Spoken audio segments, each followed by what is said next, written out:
Welcome to Creepypasta Theater, a show where we explore the strange world of creepypasta. Join us as we hear tales best left untold, travel roads best left unexplored, and see sights best left unseen. Today's story, Showersick, written by Parlour. This story can be found on creepypasta.wikia.com and is protected by Creative Commons license. Guest narration in this episode by Tracy Nicholas.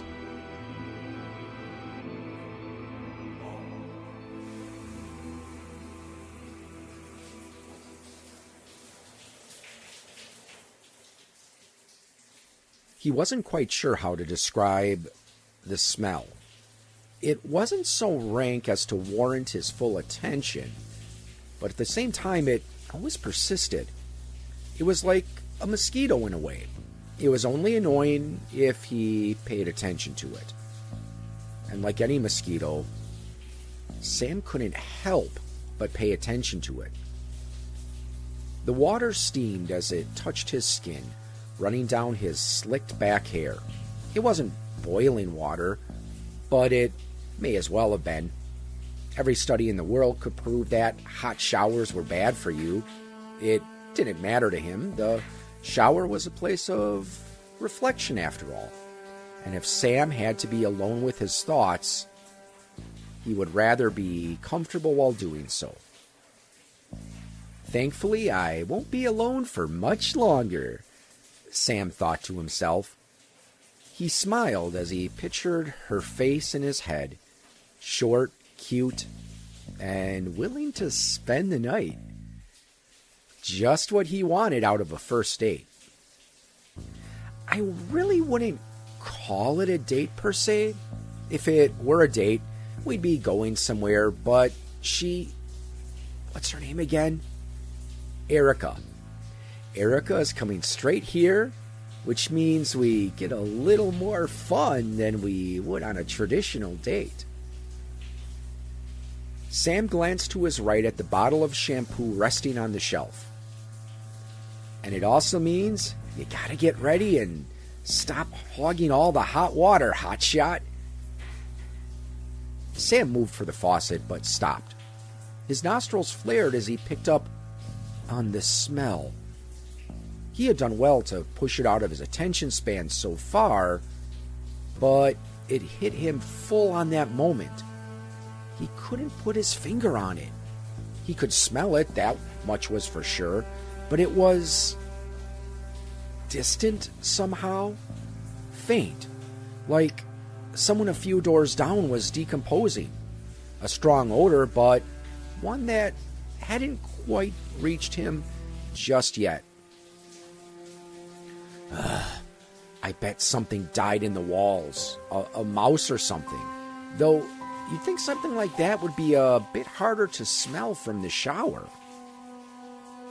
Sam looked around, not entirely sure what he was looking for in the first place. The shower was big enough, a large vertical cubicle, big enough for two to fit in comfortably.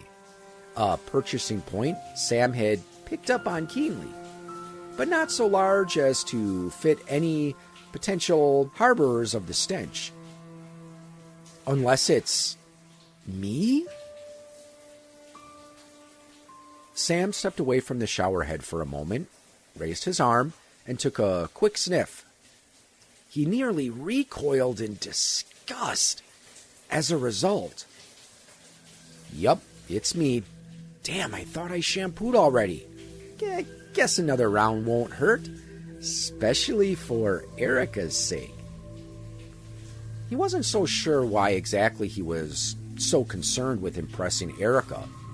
He would have his way with her, she would promise to keep in touch, and they'd mutually move on to separate bodies. Such was the cycle that Sam kept himself in. It was the only normality he knew. He grabbed the shampoo, making sure to be much more thorough this time around. The soap foamed and bubbled on his skin, running down his arms and legs as it mixed with water on its way down the drain. He let himself soak for another few minutes, letting himself get lost in thought. Finally, he pulled back from under the shower head once more and went in for a final check on how he smelled. It had gotten worse. Sam started at the shampoo bottle, still open from use. He suddenly became very aware of how harsh the water pressure was. Each individual droplet of water seemed to strike him like a BB pellet, assaulting him in a painful barrage he couldn't get away from. It pelted his back, the hiss of the shower steam blaring like a truck's horn. He covered his ears, silently pleading for it to stop. It wouldn't. All the while, the smell seemed to rise. It reeked not of body odor, but something stronger than that. It was suffocating, seemingly closing in all around him. The cubicle, lovingly selected to fit two, suddenly felt that much smaller as Sam's senses went into overdrive. His chest rose and fell, the water beating down on him as he struggled to make sense of what was happening. "You're okay, Sam. You're okay. It's all the steam from the shower. It's messing with your head. Yeah, that's it. Just gotta get out of here." Regaining control of his body, Sam powered through the smell and the sensory overload, reaching through the steady downpour for the faucet. He cranked it off, and all at once, the cacophony of his mind fell silent. No more thundering water drops, no more claustrophobic shower. But still, that smell. Okay, whatever, I can deal with that later. For now, I just gotta clear my head. Sam reached for the sliding shower door, then stopped. He stared down at his arm as the smell grew stronger. There was a small dark spot on his arm. It could have easily been mistaken for a mole, had a mole been there when he entered the shower. Sam looked at the dark spot, then realized something. Whatever it was spreading across the skin of his forearm. It was growing. Confused, Sam oogled the dark spot, slowly raising a finger to poke it. The skin that had darkened felt soft to the touch. When he applied pressure to it, it seemed to almost give way to the pressure. He pressed and pressed, feeling his finger sink even deeper into the dark spot. Then, finally, something gave. The darkened skin began to break open. The skin not so much ripping, but more sagging as the pressure from his finger proved too much. Recoiling in horror, Sam quickly withdrew his finger from the wound, watching a glob of jet-black viscera drip down his index finger. The dark spot, now an open pit on his arm, grew even still, his skin breaking and peeling away. The smell was now more pungent than ever before, the source of it having been exposed to open air.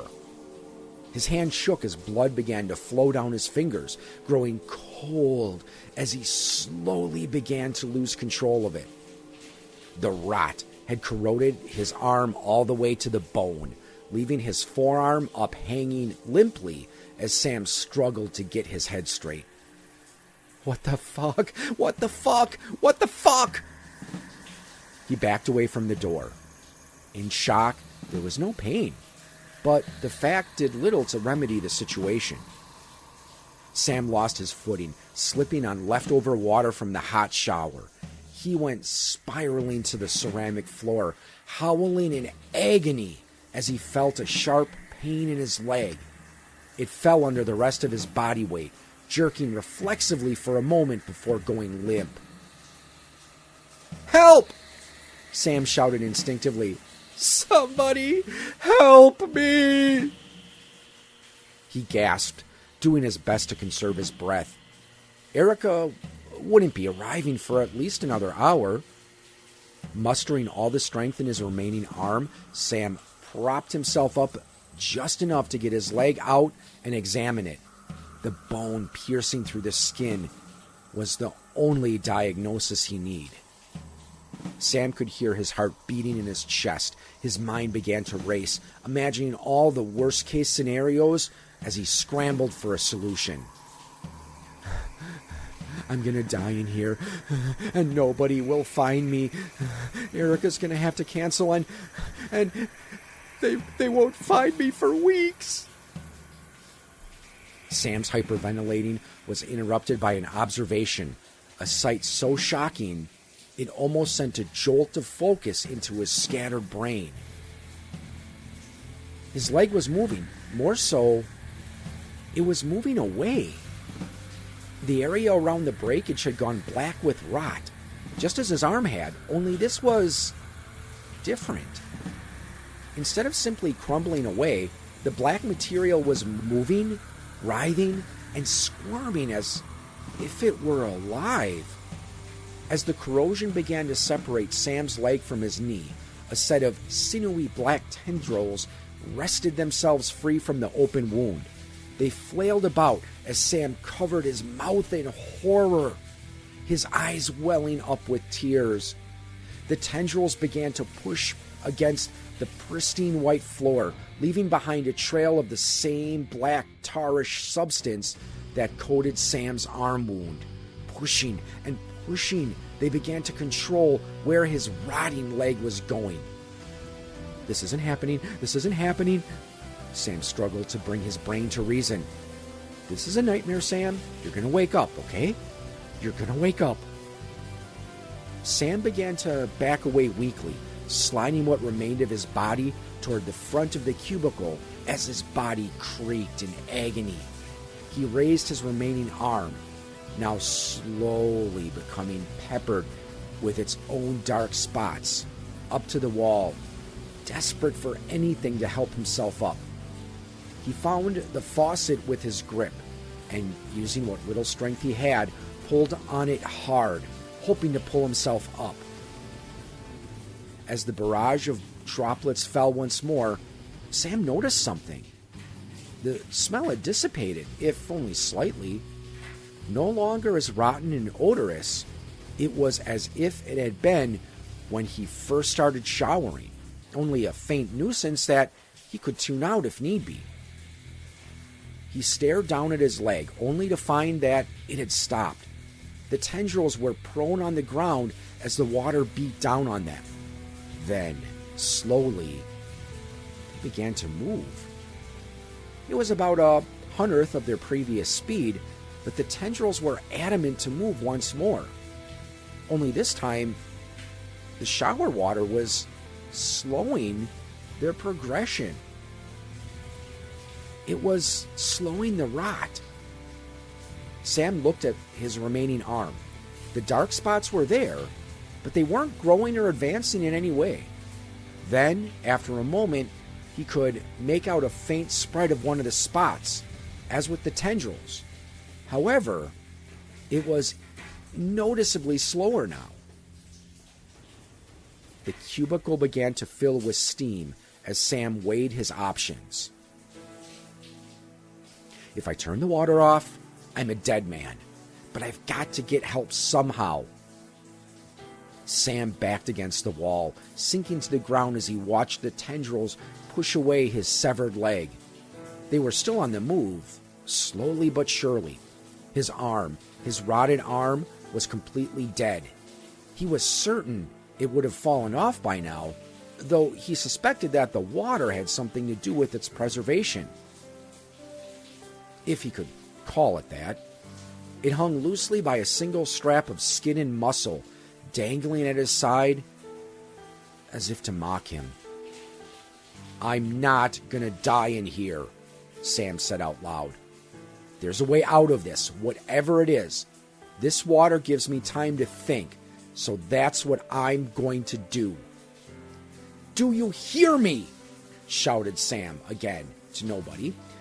I'm going to figure out how to beat this. You won't kill me. I won't let you. Sam stopped, sucking in deep breaths as he began to calm down. "I won't let you," he mumbled as he began to concoct his escape.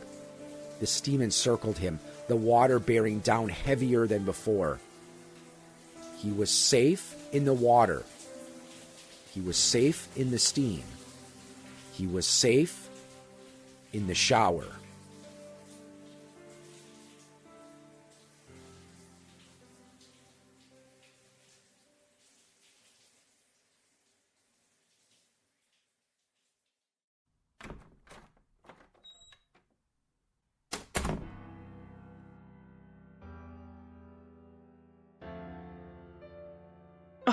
Sorry I'm late. Traffic was a bitch, and Waze wasn't much help either. I knocked, but you didn't answer, so I, let myself in. You don't always keep your door unlocked, do you? No answer. Erica frowned, setting down her handbag as she surveyed the lavish living room. It was much nicer than most apartments she'd seen, which gave her hope that her date wouldn't be a cheap hookup. Speaking of, where even is Sam anyway? She approached the kitchen area, peeked her head into the bedroom. Nothing. She pulled out her phone, hoping to shoot him a quick text. As she plopped down on the sofa, she noticed something on the coffee table by her elbow. It was a note with a piece of tape stuck to it, as if it had been plucked from off a door or a wall or something like that. Curiosity overtaking her, she picked it up and began to read, doing her best to decipher the crude handwriting. Sam, last warning. Have your rent to me by 7 or I'm shutting off your water. Bruce. Erica pulled out her phone. 8:07. She stifled a chuckle. I bet Richie Rich down there is complaining to his landlord right now. Poor guy. I hope I can make it up to him when he gets back. Erica put the note back on the coffee table, propping her feet up as she began to browse social media absent-mindedly. Sam would be back soon. She was sure of it. And when he got back, she would make him explain exactly why his apartment smelled so rancid.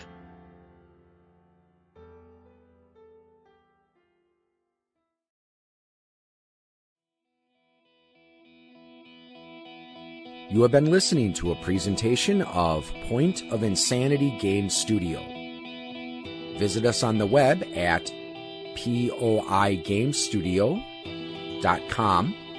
Follow us on Twitter at poigamestudio. Look us up on Facebook and email us at poigamestudio@gmail.com.